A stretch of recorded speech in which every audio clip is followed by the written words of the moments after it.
त्या टायमाला सीतेच्या शोधासाठी जेव्हा त्या समुद्राच्या किनारी हनुमान सर्व सैन्य सर्व बसले होते ना, लंकेला कोण जाते म्हणून विचार करत होते.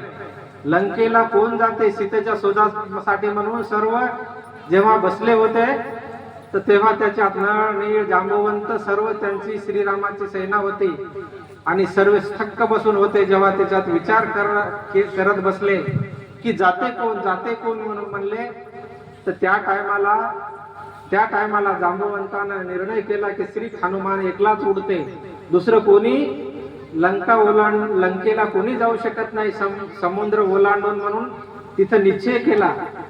त्या वेळेला हनुमंताला म्हणले आता तू जाय म्हणून त्याला उभं केले. तेव्हा उभं त्याला केले उडायला, तर तेव्हा तो भुलून गेला की मी उडायचं कसं. तेव्हा त्याला त्याची शक्ती होती पण तो भुलून गेला होता, तो शक्ती भुलून गेला आणि उडायच्या टायमाला त्याला काही सुधरण झालं की आपण आता उडाव कसं.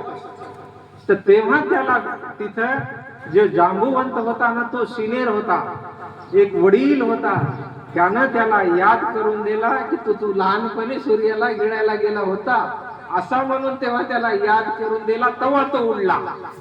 असाच हे सत्संग आहे ना आम्हाला जीवन जगण्यासाठी, तुम्हाला आम्हाला जीवन जगण्यासाठी हे आजचा जो सत्संग आहे, भजन आहे, याच्यामध्ये